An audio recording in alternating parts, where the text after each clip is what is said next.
Hi everyone, welcome to the Wednesday class. Great to be back. Thank you, Basti, for taking the class last week.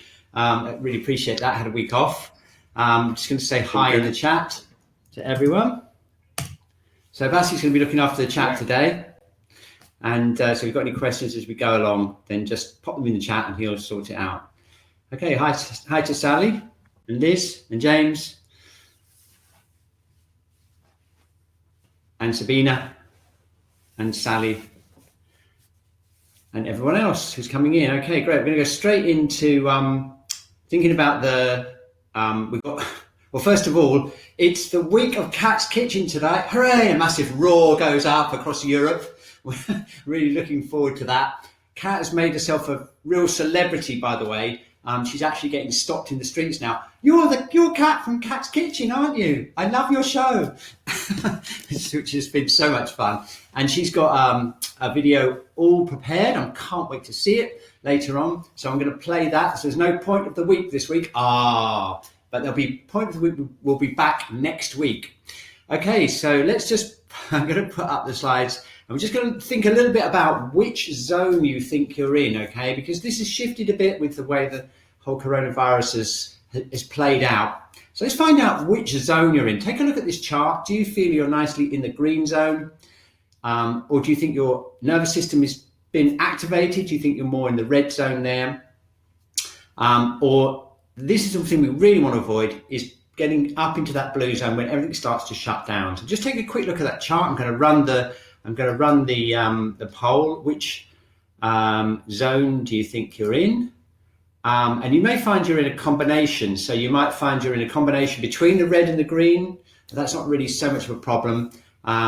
If you're starting to go between the red and the blue, though, or if you're in the blue zone, then that's what we really want to, help you with. So if you'd just like to vote on the poll, we'll see where we are as a group, and then we'll go from there with the scanning, the focusing, and the three burners.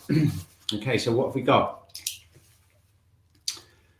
Okay, look, we've got really 60% of you are going between the green and the red zone. I think that's partly a self-selecting thing now, because we're noticing, especially over the summer, the numbers are dropping down a little bit low for the Wednesday class, which is understandable. But I think what we're finding is that a lot of you really need this class, and we're going to keep it going for you, because certainly if you're going into that red zone quite a lot of the time, then you're really going to need the class. So we're going to get on and continue. Thank you very much. I'll just pop this away. Yeah. Okay. No one in the blue zone though. That's a good thing. Okay. So basically the red zone is fine. We need that. We need this nervous system and the adrenal system to help us get things done, help us get out of danger. But we want to kind of be able to regulate that back down. So the aim of this session then is to just make sure that we're mostly in that green zone, that we've got that social interaction, we feel safe, and we've got that nice vagal nerve system, which basically connects the internal organs with the brain at a non-conscious level. And that's what we're doing with a lot of these exercises. What we're doing is we're basically de-stressing internally. That sends a message up to our brain that says we're safe. And it basically means that we're not in a stress state mentally, even though a lot of what we're doing is actually below the conscious awareness. And that's why it's so amazingly powerful and cool thing to do. Okay, so let's go straight on and let's do some body scanning. We'll do some focusing. We're going to do a whole body scan, and then we're going to tune into the three burners. Okay, so let's do that together. I'm going to stand up, just make sure I've got my camera angles nicely set up. I think I'm looking okay. Yep, fine. Okay, so here we go. Look at this beautiful light coming in. It's a lovely morning here in Norwich. So we're going to just stand, we're going to just relax. I'm going to scan down through our body and just see if we can find any area where we feel any tension or any weakness that we want to put down on our chart. Okay, so let's go. Just imagining above your head, scanning down. Let's scan down through our head into the jaw. That's a favorite place for tension. And then down through the mouth, through the throat, into our shoulders, down our arms, scanning down through the chest area, into the diaphragm, and then through into the internal organs. Checking out the back as we go down as well, into the hips, and then down towards the knees, ankles and the feet. Okay, so I'm just going to relax for a second, tune into your body as a whole, just get any impressions of how we're feeling. Okay, got that as a picture, and I'm going to just draw that. Just spend a minute drawing that and see how we're doing. This is like a focusing exercise. Really good thing to do at least once a week, just to check in with our awareness of our body.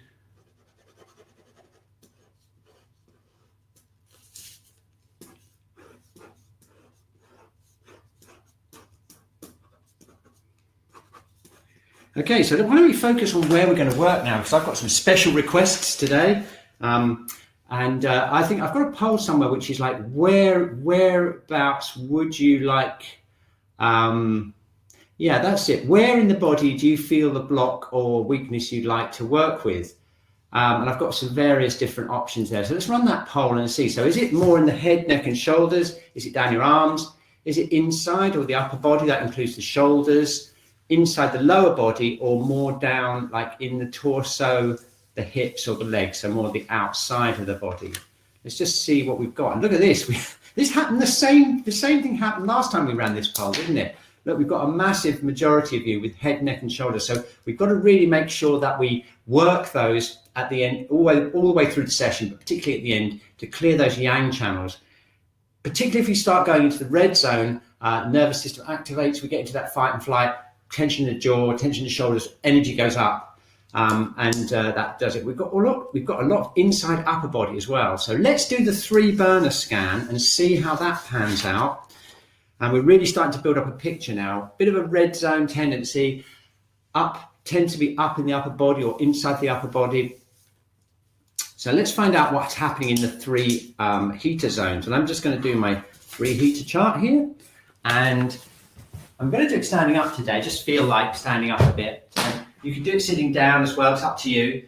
And we're just going to tune into the 3 burners, see what's happening in the burners, link it to where we want to work, link it to the zones, and then we'll be all set for the Wednesday class. So let's tune into the lower heater first, the lower burner, which is this area below the navel through into the lower back, lower lumbar and into the sacrum. So we're just going to close our eyes for a second, go internally and ask yourself, what is it like?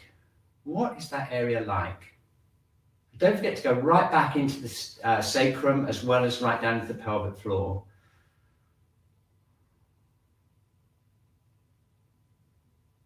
You got it? Okay, now turn that into a picture, and we're going to draw that in the lower box here. You can always write some few words as well if you want to.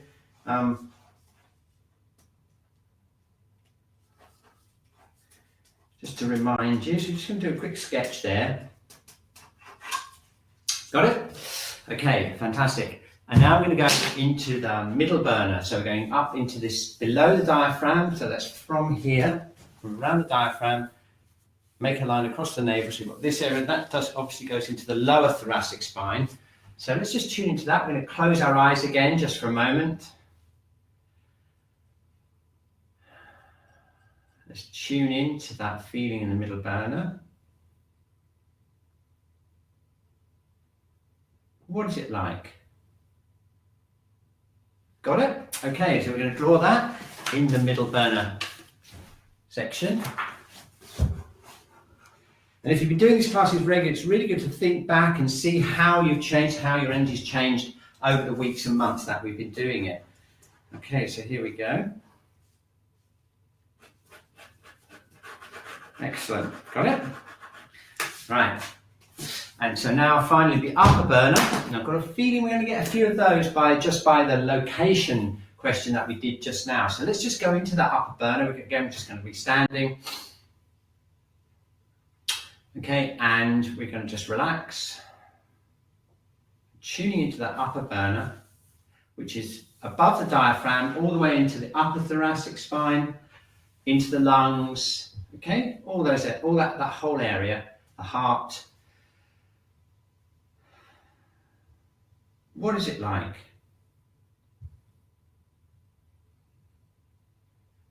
Okay, we got it. Turn that into a picture. Okay, and then we'll have the 3 burners. Okay, now you have to pick which one you'd like us to focus on the most today. I'm just going to do my drawing. Okay, cool. Let's go. So I'm going to run the which burner would you like to work on most today poll, and we'll find out, and then we'll have everything we need to set up the class today. So what have we got? I've got a suspicion that the upper burner is going to be a bit of a winner today, just judging by the location that we did, and sure enough, there we are. Okay, so look, we've got tendency for the red zone. We've got a lot of upper work to do on the shoulders and neck, and the upper burner has taken the lead. Okay, and you notice that as we've been going through the pandemic, we've been through definite waves where the middle burner and the lower burner have been right out front. Sometimes they've been even, and the upper burner is very much to do with the emotional center of the body. It's to do with processing shock, long-term emotional fatigue, that kind of thing, the heart and the lung meridians, loss, that kind of thing. So we want to make sure we really work on that today. Okay, let's go, because we've got to leave enough time for Cat's Kitchen, and it's a bumper edition this week. It's a 19-minute video, so we've got to leave plenty of time for that. So let's start.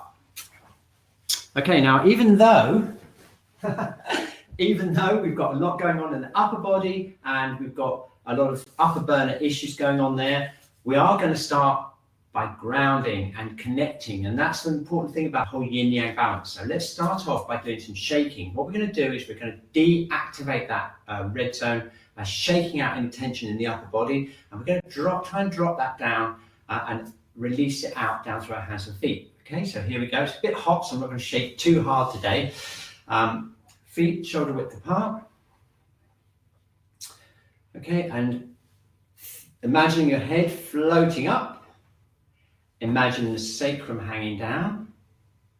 Okay, so now let's start shaking from the top, and we're going to basically all the time going to try and just get that shaking, get that energy down into the feet, and then we'll open up kidney 1 and we'll be super grounded at the end of it. So let's concentrate on the jaw first of all. I'm going to just open my jaw like this, open it, and just shake up and down, gently shake up and down, opening the jaw.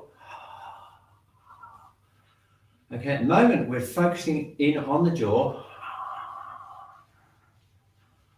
releasing it as much as we can. And now we're going to go down into the throat. We're going to open up that throat, relaxing it.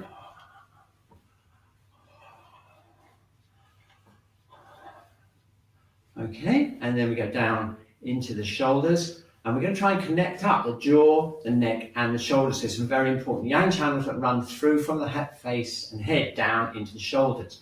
So let's get that whole area as loose as we can. We're going to release any tension we can feel in the upper body by just shaking.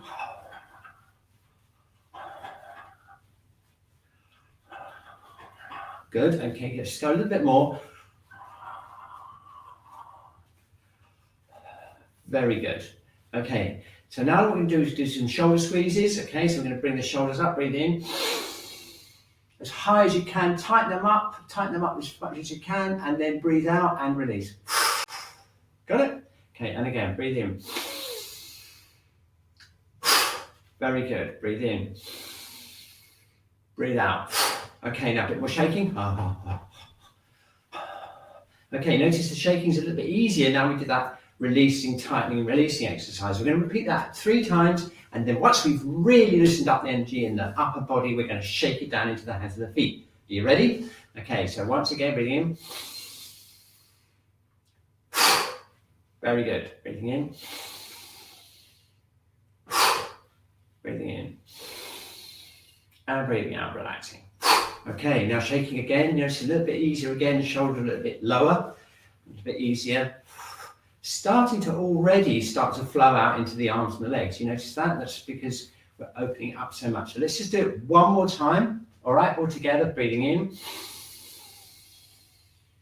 That's it, squeeze it and breathe out. Very good. And then again, breathing in. Very good. And breathing in. Okay, excellent. Now this is another really good thing we can do. We can start shaking the tension away from the shoulders, down the arms, and imagine you're throwing it down into the earth, okay? We do it with the breath, nice and easy. Relaxing the jaw, relaxing the shoulders, relaxing all the way down to the fingertips.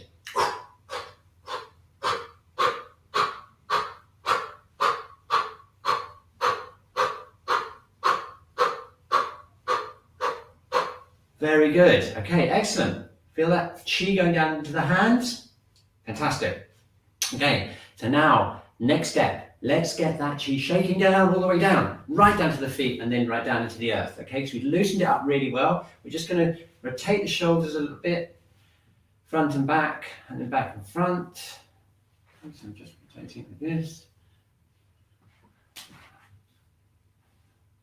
Excellent. Relaxing the jaw, relaxing the throat.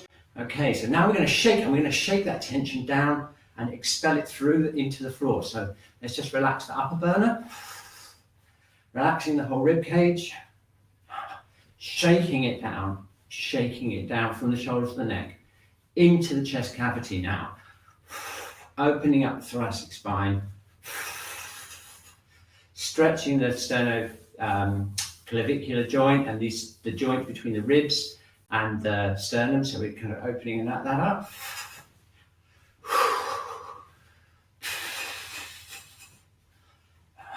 Excellent stuff. Okay, so now we've got to the diaphragm. That could be a problem if you're a middle burner person, like I am often. Okay, so let's really relax here. We may even do a little bit of acupressure therapy here, just opening up, being aware of the diaphragm. You want that to really relax. Make some really deep breaths. Let's bring in some really deep breaths. Down into here, breathing out. Shaking down into the diaphragm area. Breathing in, breathing out, shaking out. Breathing in and shaking out. Okay, now let's just shake that energy down into the abdomen now. So we're through the diaphragm, we're letting the diaphragm release.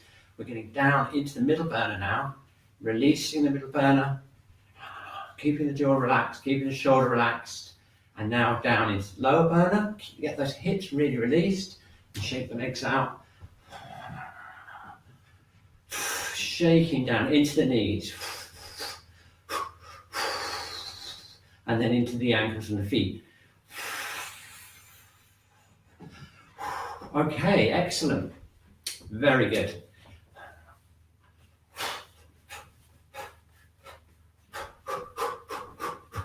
Okay, fantastic. Okay, that's a really good shake out. Now just checking in again. You feel it tingling down the arms and the legs, nice and released in the upper body.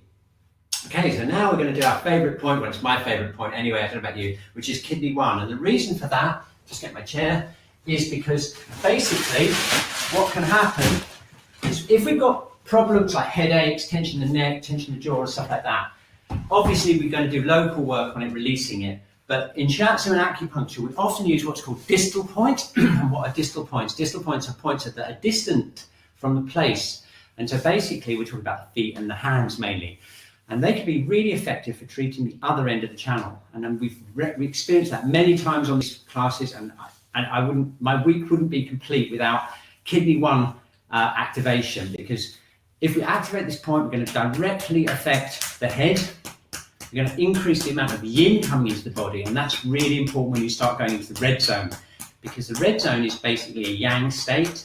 It's a state of activity. You get hot. The metabolic processes increase. So in terms of Chinese medicine, we need to increase the yin, the cooling, calm energy that we can get coming up from the earth. And the way that comes into the body is right here on kidney 1. So the more we open this up, the more we can connect with the earth, the more grounded and the calmer we're going to be. So let's do it. Okay, I'm pressing in now, right into kidney 1.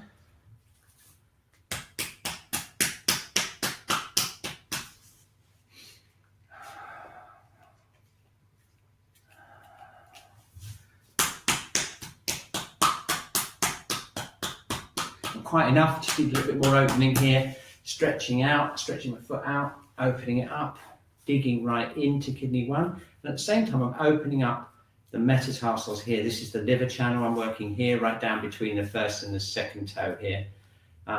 Always good to get that nicely opened up. Okay, nice. I think that's done it. We do the other foot. There we go. So tapping kidney 1.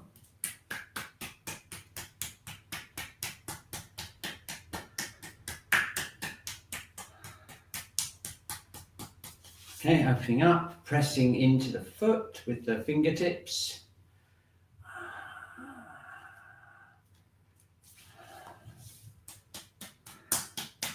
But you can see I've been on the beach here. Look at this, I've been on the beach last night.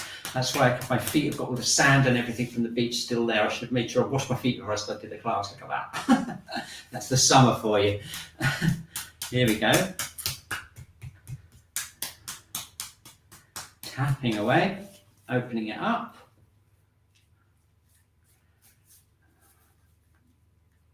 Nice. Okay, is that enough? Let's just feel a little bit more, just a bit more of a tap until I can really feel that opening out. And let's see what happens when we stand up. Great moment, always my favourite moment of the Wednesday, actually, to be honest. So I'm going to put that over here, and we'll see what happens. Okay, so remember all the shaking we did. Let's see how that fits in with opening up kidney 1. Whoa, okay, feel that. Doesn't that feel great? Not only does it feel tingly down on the feet, but look what effect it has on the upper body.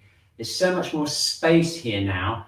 We did the shaking, we opened it up, but there's so much space now in the upper body, and that's directly because kidney 1's been activated. It releases the head and it increases the yin through the body. What a great feeling. Okay, so let's really build on that by connecting the lower burner, which is the foundation. Very important connections between the lower burner and the upper burner, by the way. There's a direct relationship to the lungs and the heart, which we can explore today. So let's rub our hands together. And we're going to energize that lower burner. We're going to keep our awareness on kidney 1, and we're going to become super grounded and super stable and super yinned in the next 5 to 10 minutes. So let's activate the lower dantian, and this has actually got conception vessel 4 and 6, 2 very special points that are grouped below the navel that are the foundation of yin and yang of the body.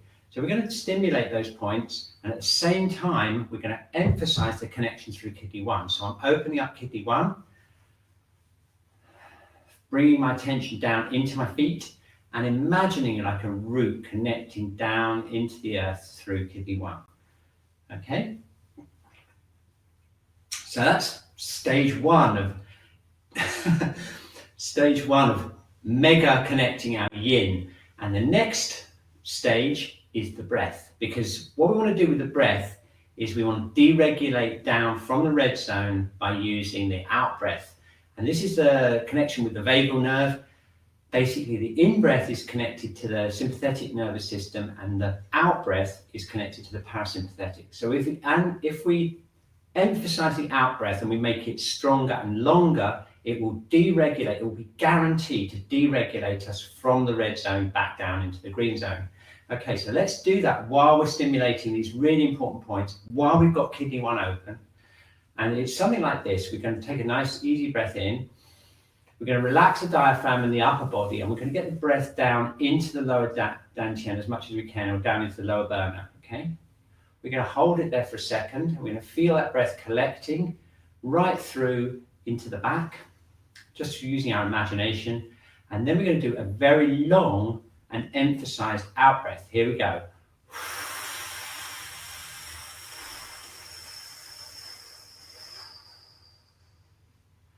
Okay, now we've got super connection there. We've got kidney 1 stimulating the yin. We've got this movement here stimulating the yin and yang balance of the body, the dantian. And with that exhalation, what you'll feel is this kind of calming wave going down your body. And that is basically you deregulating your nervous system. So let's do that a few times. Okay, so we're going to breathe in. Get that breath into the lower abdomen. Okay. And now let's just breathe out and just feel that wave of nervous system deregulating, that cooling feeling going down. Ready? Here we go.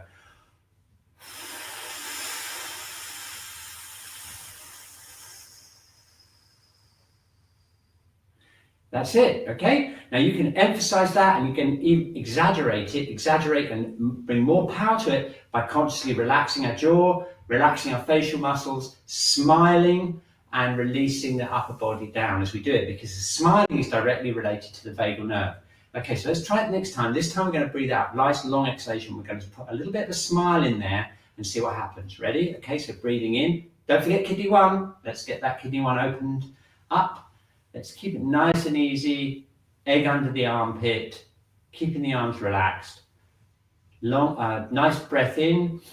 Bring the breath into the lower burner. Okay, long exhalation.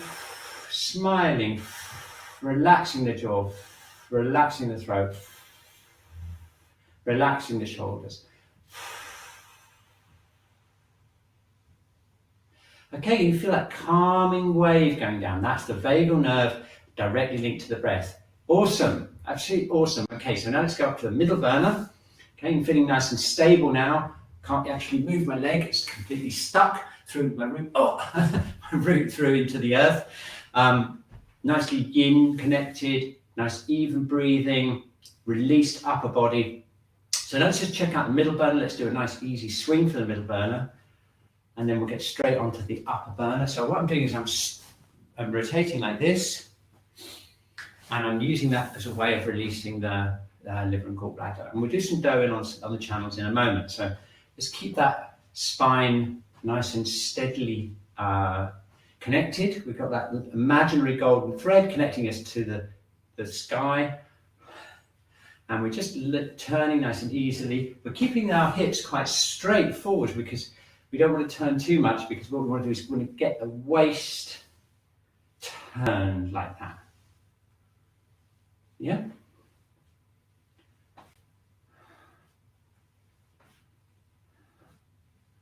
There we go. Lovely. Okay. Nice. Okay, keeping it nice and easy, nice and smooth.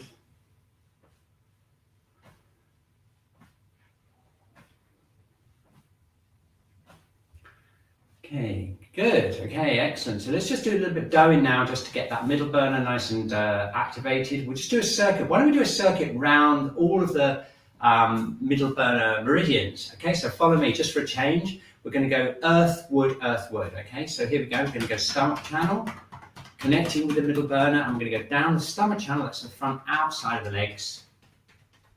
Okay, here we go. Down, start at 36. We're going to go up the spleen channel, which is on the inside front of the legs, up into here, and then down the outside into the hips, down the outside of the legs, and then up the inside of the legs. This is the liver channel, and then back up into the middle burner again. Okay, that's really quite a nice little circuit there. Let's do that 3 times. We're going to go down the stomach channel, up the spleen channel, front inside of the legs, down the outside of the gallbladder channel, outside of the legs, and up the inside of the legs. Great, that's number 2. Now we're going to go number 3, so we're going to go down the stomach channel,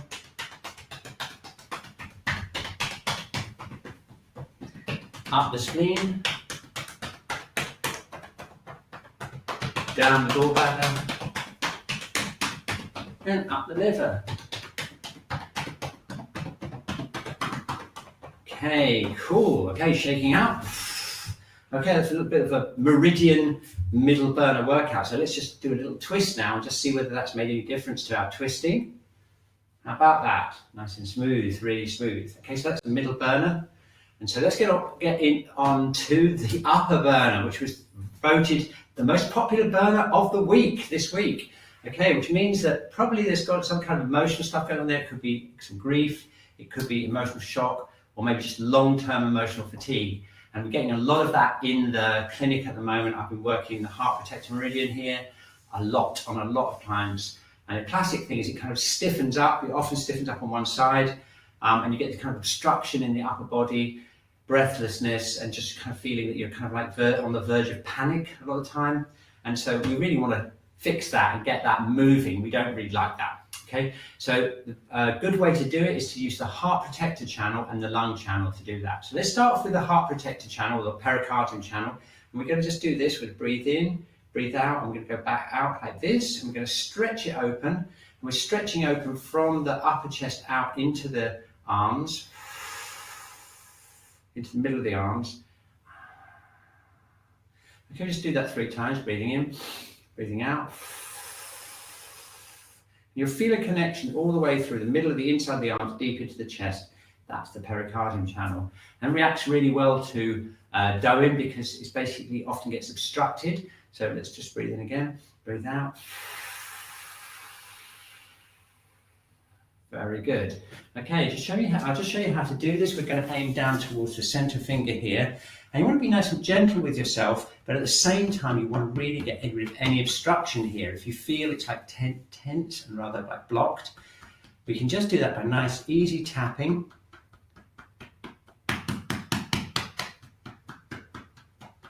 Around the chest area, just like I'm doing it here. And then we go down the inside of the arm, down to the middle finger, and then to create a circuit, we go up the triple heater channel, which is on the outside of the arm, and that goes up into the shoulder. Okay, so let's concentrate here more on the pericardium channel, the heart protector channel. Just give you a bit of close up here. I'm going in here and down to this middle finger here.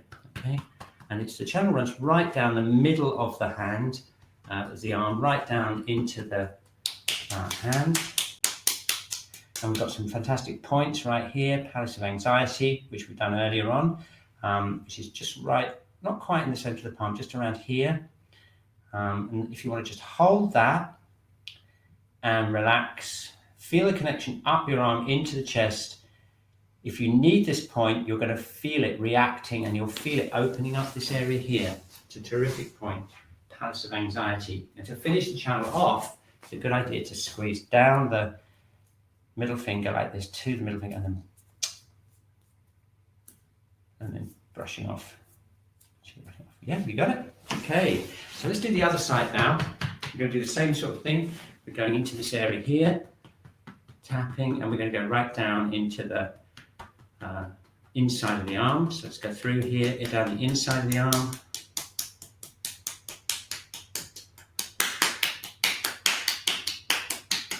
And then up the triple heater, just to provide a circuit there.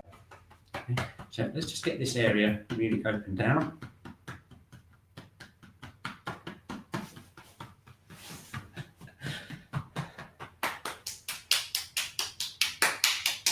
Okay, one more time. So go up the triple heater. Go one more time, then we'll give Palace of Anxiety a bit of a press. Always a good choice. Okay, so we're going to go straight into this point here. It's just a little bit slightly out from the midline there. And if I really relax and relax the arm, create that egg under the armpit again to open up the channels. And if you need that point, you'll feel it radiating up through the arm and wrist and into the chest. And you'll get this kind of feeling of the chest opening out and calming.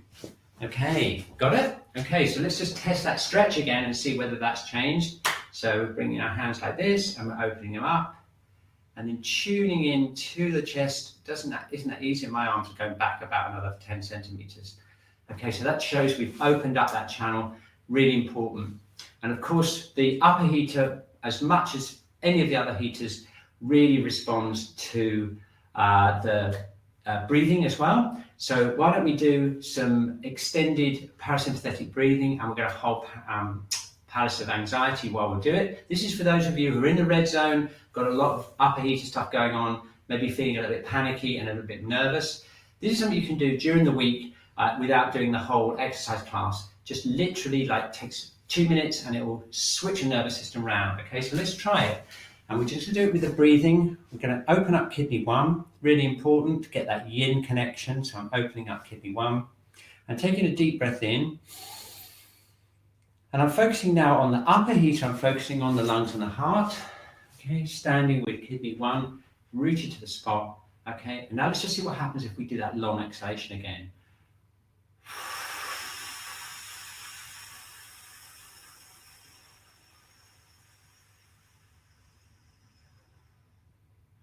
Okay, you feel that again, that calming sensation we got before, but this time we're focusing it into the upper heater. And what that will do is it'll help regulate your heartbeat if you're getting like palpitations. This point's also very good for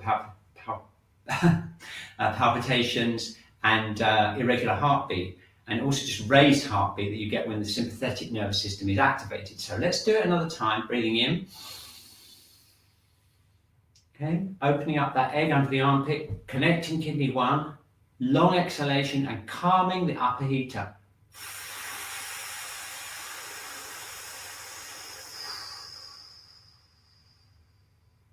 Excellent, let's do it one more time. I'm going to change hands and press it on the other hand, breathing in. Open up kidney 1, focusing on the upper heater this time, breathing out and calming the upper heater.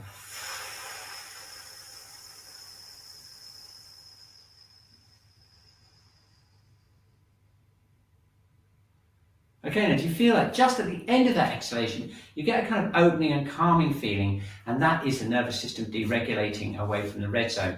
Just what we need, right? Okay, so just remember that during the week. Kidney 1, palliative of anxiety, concentrate on the upper heater, and just do a minute or two of those long exhalations, and that will really get you down, deregulate you down. Okay, so now let's just focus in on the lungs for a few minutes before we do some work on the head and neck. So we're just going to do this Qi Gong exercise. This is a medical Qi Gong exercise for the lungs. I was taught it by one of my friends who went to China. She studied in a Chinese hospital, and they have these huge halls of people convalescing from lung disease, and they have them all doing this exercise to tonify the lungs. It's a medical Chinese exercise, Qi Gong exercise, and it's feet shoulder width apart. It's thumbs outwards to open up the lung channel, and it's nice and easy, connecting heaven and earth with the golden thread, and relaxing down into the hips, letting that sacrum drop. Okay, opening up the front of the body, opening up the front of the chest, the shoulders here, lung 1. Okay, nice and easy.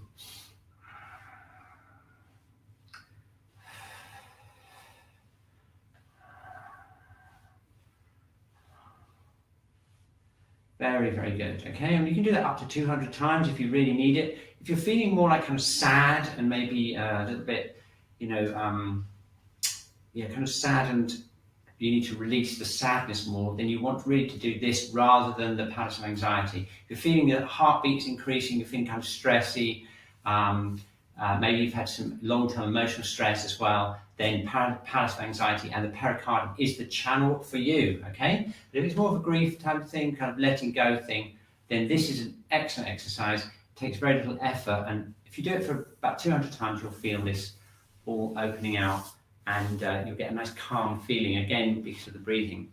Okay, we've only got a few minutes left because we've got to make way for Cat's Kitchen, coming up any minute. So let's just do a couple of minutes. You should feel now, by the way, that your head and your neck are much more released because we've used distal point and we did all that shaking at the beginning. But let's just spend a couple of minutes just consolidating that by just doing some tapping on the forehead, around the top of the head.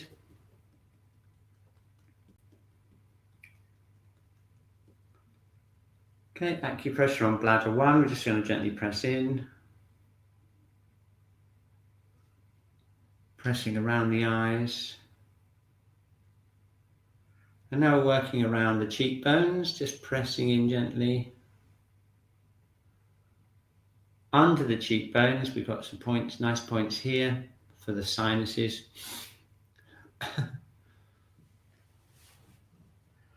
And then we get to the jaw. And then we press around the jaw. Okay, cool. So all we need to do now, that's the face and the ears, just pointing the ears. Just going to do a little bit of work on the neck. So hopefully you should get a better view of my hair now, because I've had a haircut for the first time since the beginning of COVID. It's a big moment. So hopefully the back of my head is not going to be so much of a disaster area because I was doing it all myself. Okay, so that's just a little bonus for you there. So hopefully it's not too much of a horror story around here.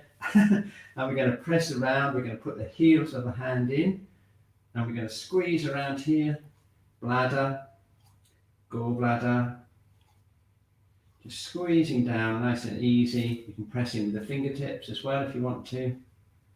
And then get down onto the shoulders and finish up. Okay, excellent. So let's just shake out again. And it's got to be time for Cat's Kitchen. I can't wait. I've been looking forward to this all week. So sit back and enjoy this latest edition. And it's over to Cat's Kitchen. I'm going to get myself off the stage first, actually, so we don't get any echoes. Here we go.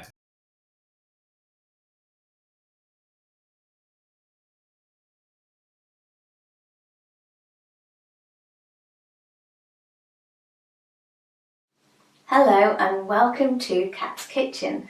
This time we're going to do things on the earth element, which is related to summer, and not just summer as a whole in general. The wonderful thing about Chinese medicine is that there's 5 seasons. So usually we have 4, so winter, spring, summer. Here's where the 5th one slots in. We have late summer. I like to link it with harvest time, where you go and you're growing your wonderful food, maybe in your garden or gone to the supermarket, and you take this food home to consume it and nourish yourself with it. And the earth element is linked in with the stomach and the spleen meridians. So I'm going to be showing you 3 dishes today of breakfast. So there's that lovely saying that you breakfast like a king, you have lunch like a lord, and dinner like a pauper. So what better way to nourish your stomach and spleen meridians with a breakfast? Stomach and spleen imbalances show up usually when we kind of have a dodgy relationship to our food or nourishment for ourselves. And that nourishment's not just with food in our lives, it can also be the work we do, our lifestyle, or an emotional kind of nourishment as well. So taking time to see what you're eating and to really enjoy your food is a great thing. So watching TV or having the news on, or being stressed at work and not being able to remove yourself from what you're doing to enjoy your food can have an effect on your digestive system. Obviously, in our everyday busy lives, now and again we have to do that, and that's fine. But it's when it happens quite regularly, almost every day, that you don't give time to your food, you can have subsequent imbalances to your digestive system. So the 3 things I'm going to look at, the yin deficiency and yang deficiency and dampness or water retention in the body. So with yin deficiency, you want something that's going to cool the body a little bit. It's when you've overdone things, overheated. So what we need is, it's kind of like a well, a water well, where you can dip that bucket right down and take some cooling water. And that's what kind of feeling we want in the body. So that's things like eggs, seaweed, pomegranates, tofu, pears and sesame. These are some of the foods I'm going to be working with that help nourish any yin deficiency. Yang deficiency is when we have the lack or impetus to do anything. So we don't have so much activity, we feel a bit cold and perhaps not very warm either. And we want to eat things that give us a bit of yang and warmth in the body. So ginger, preferably dried or pickled, garlic, cinnamon bark, sage or thyme. Any Qi deficiency in the body, we want to make sure that we can give our body some kind of energy. So if we had some batteries, we've got air Qi or true Qi that we breathe in. We have food Qi, which we put into our bodies as well, and that has a huge impact on basically how our lifestyle is. So not too much sex, drugs and rock and roll, kids. We want to have some good food as well. So dampness in the body, we want to be able to give our bodies some rest. So if we're tired or feel achy in the limbs or have a weakness in our digestive or immune system, things like green tea, almonds, onions, lemon, grapefruit, rice, garlic or seaweed and kelp are really good for boosting the body and making sure we've got freedom and less achy muscles and limbs, and gives a great boost to our immune system. The 3 dishes I'd like to show you are, first, a very simple one, which if I can in the morning is my favourite thing to do, and it's to eat half a grapefruit. So I've taken the grapefruit, and my favourite way to eat it is just by cutting it in half. Got my trusty grapefruit knife, just going around, making it easier to eat. Some people prefer sugar sprinkled on the top to make it a bit sweeter, but I actually like it just the way it is. And also, here's one I've made earlier. I've brewed some green tea as well. So here's the first course, a green tea and half a grapefruit. Actually, tastes very good. The next course I'm going to do is a porridge with almonds, dates, cinnamon and some pomegranate seeds. I know it sounds very simple, but sometimes reminding ourselves of what we can eat every day that's good for us to nourish our stomach and spleen can be really useful. And the third course, I'm going for a savoury option. I actually quite like having rice and fish for breakfast. So I'm going to show you some rice rosties, and the rosti is originally a Swiss breakfast dish, so I thought I'd change it up from potato to rice and make a bit more of a Japanese course for us to nourish the kidneys as well as the stomach and spleen. So moving on to the next dish is the porridge. So I'm going to take some oats, and I've got these measurements which is in cups and Americanism. So 1 cup I like to do about 2 portions worth, and that's about 128 grams. So 1 cup roughly. We all know how to make porridge, so I'm going to stick that in the pan, and I'm going to add a little bit of cow milk. You can also use almond milk as well, but I'm going to save some of that for later. Just a smidgen, and I've got a tablespoon of brown sugar, a pinch of salt,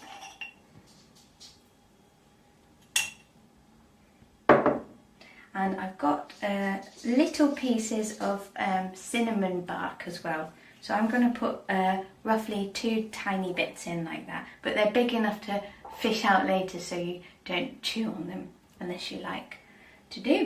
So turning on the heat, I'm going to add a tiny little bit more milk. So depending how thick you like your porridge, add as much or as little milk as you prefer.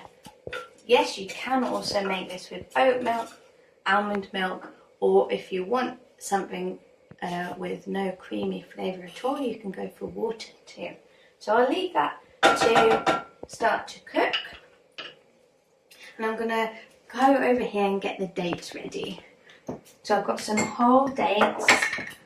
I'm just going to take a nice big handful. Kind of gone out the window a bit with measuring this time, because I think with it being linked to stomach and spleen and the earth element, I think it's really important that you choose the quantity that best suits you. So I'm just chopping these up roughly. These ones have already been pitted, and I'm going to add that to the porridge too.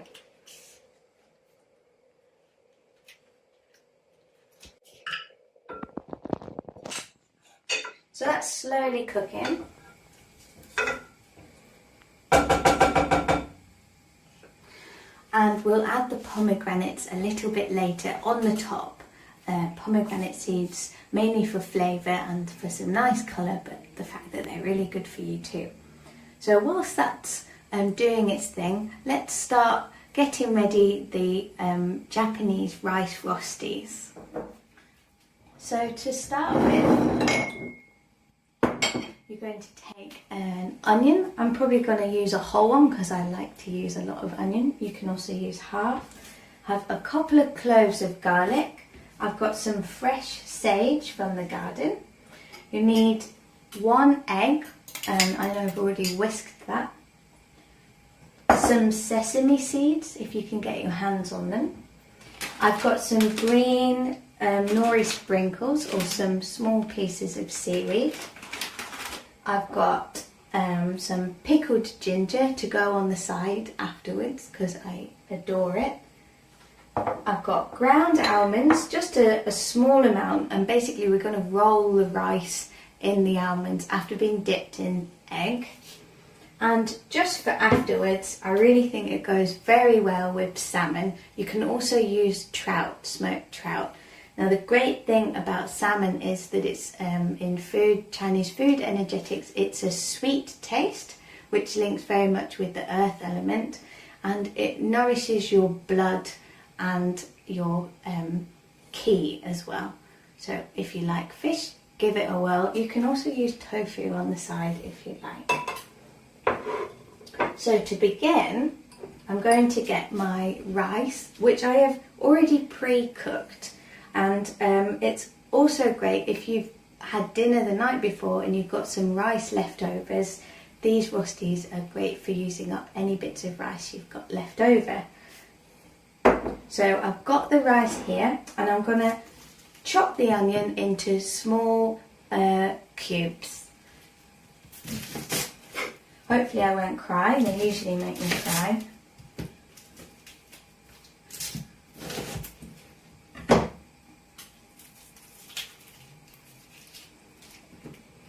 Obviously as well, if you don't really like onion, you can take the onion out and just use garlic. So doing what's best for you and what you really fancy and enjoy to eat. So all of this onion I'm going to add in to the rice and give it a mix.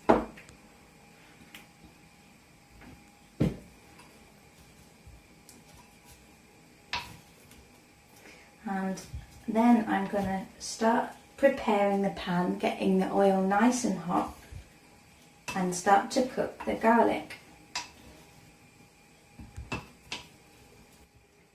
So this is where the sesame seeds come in. So I'm going to take a nice spoonful, or it's a bit loud, or large pinch of sesame seeds. I'm going to slowly toast these, and it will release the oils in the sesame to help cook the garlic. I'm going to put that on a low heat, and I'm coming back to my porridge now because it is really starting to stick to the bottom.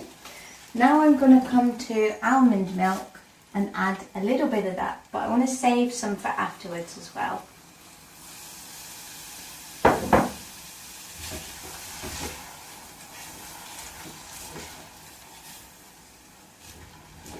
Actually, it's not much longer and the porridge will be done. So I'll leave that to slowly bubble away for a little moment longer whilst these are gently toasting. I'm also going to add a little bit of oil, and you can use a rapeseed oil or sesame oil or an olive oil or sunflower oil, whatever you have you can use. And whilst the oil's heating up gently, I'm going to come back and prepare the garlic. So it doesn't have to be too fine. The great thing is it's all going to get mixed in. So taking the skin off the garlic cloves. Same thing again, you can use as many or as little as you like. I'm going for 2. I'm going to keep them quite large actually, so you can get a nice amount of garlic in the rosti. So I'll sprinkle that in with the oil and the sesame, leave them to cook, and add a small pinch of salt, and the salt will help to stop the garlic from burning in the oil.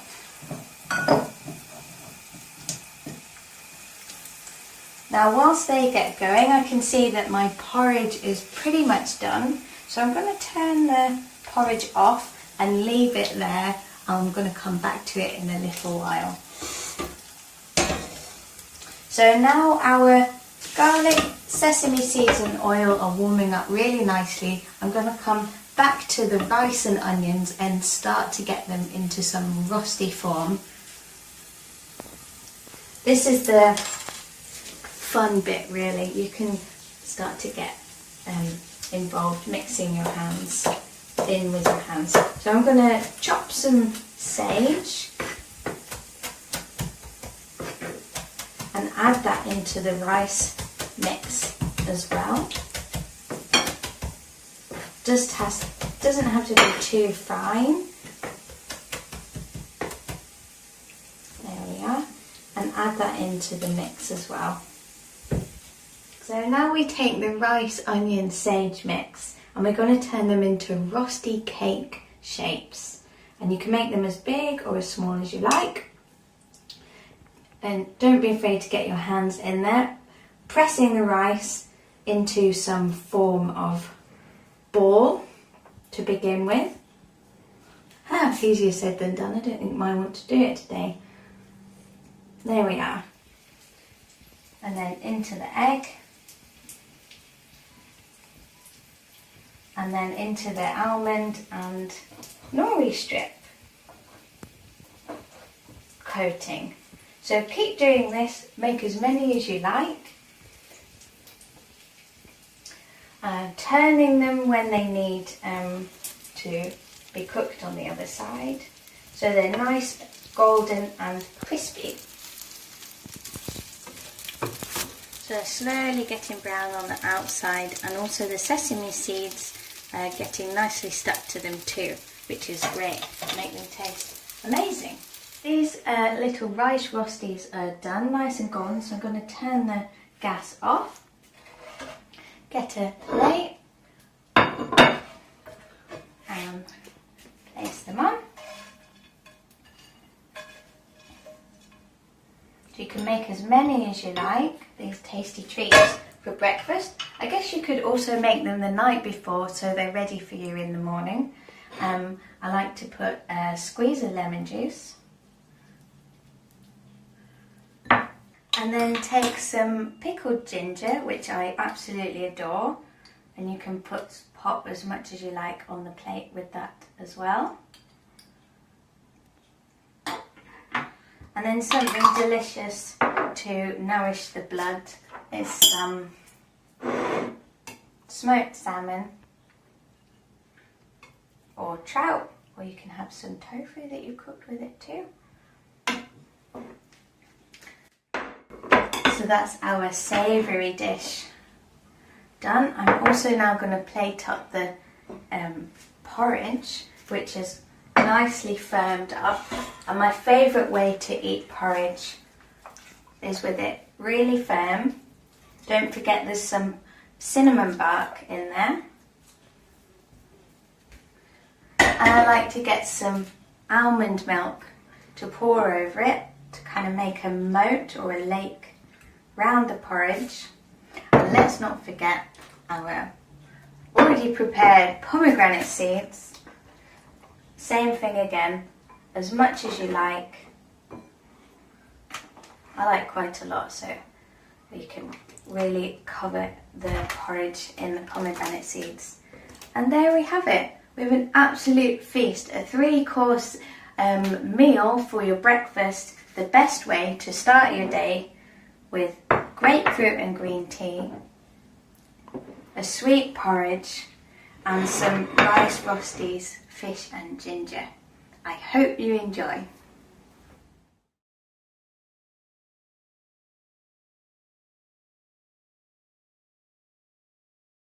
How about that? It's got to be one of the best Cat's kitchens. I'm starving now. I'm absolutely starving. I'm going to have something to eat before my client comes in at 11:30. Hope you really enjoyed that. And I'm just going to go on the chat. And yeah, it's great. I'm going to put a heart on the chat just for. I'm going to have to try that. What a great idea putting that sesame seeds in with the oil. I love that. There's so many little hints, aren't there? And you can tell just by the way she's using that knife that she knows what she's doing. So thank you, Basti, for looking after the chat. See you next Wednesday. We'll have a new point of the week and we'll be getting towards the end of the earth element. And that really means that we're only going to have about another 10 weeks to go and we'll have done a whole amazing year's cycle of the elements. Won't that be incredible? And we've got lots of surprises coming up for you in the autumn. And we've got some and another idea about the next yearly cycle, about how we're going to go around the meridian cycle. So lots more to come. Thank you so much for coming to the Wednesday class. I love the Wednesday class. I look forward to it every week, and I hope you do too. Okay, see you next week.